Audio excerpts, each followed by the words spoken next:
I started cycling when I was in year 6 in primary school.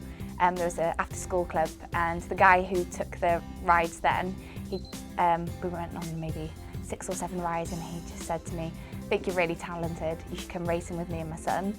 So kind of started off by doing that, and did my first race, beat all the boys in the under 12 category. And I was kind of lucky enough that there was a Welsh talent team testing coming around the schools when I was 13, and I got into the Welsh talent team, and then I've kind of moved through the programmes, going on to the Olympic Development Programme when I was 15 then, and then the Under 23 Academy when I turned 18 and finished school, and then onto the podium programmes. So I've been lucky enough to go through the British cycling programmes. My general health and well-being is obviously the most important thing, because if your health's no good, then you can't get the best of your performance and the work that you put in, day out.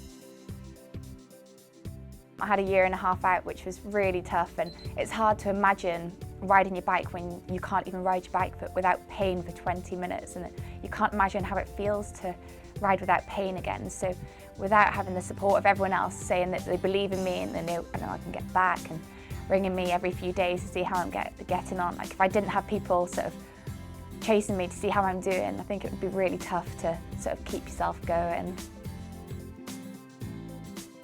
I think having apps is a massive thing. Like for myself, I use a Fitbit every day, and I like to keep it to see how much sleep I'm getting, because I find that has a massive impact on my training, what my resting heart rate is, because I find that has a huge impact whether it goes up by 5 beats overnight. I can tell if I'm getting ill or if I'm overtraining, so it's good to keep a record.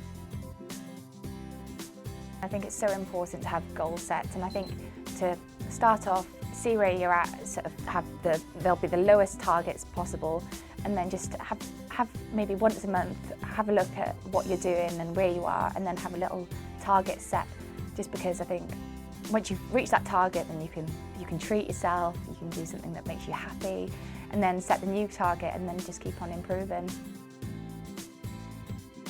Lucky enough, I got to train with Chris Hoy, and he always said to me, like, just think, like in a few hours' time, you'll be on the sofa, just work as hard as you can, and I'll be over in just over 30 seconds. And that was one thing that sort of kept me going, like on a Friday, knowing that he was there working hard. For me, I think being part of a group day in, day out, I'm lucky enough, because if someone's feeling pretty low and their form's not so good, you've got everyone backing you and supporting you. And I think training this group is like a real great motivator.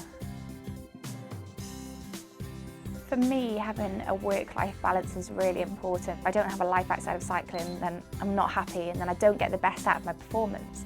So for me, on weekends, once I finish my training, I might go home to my parents, or I'll go to my boyfriend's and go for a dog walk, and I just enjoy myself.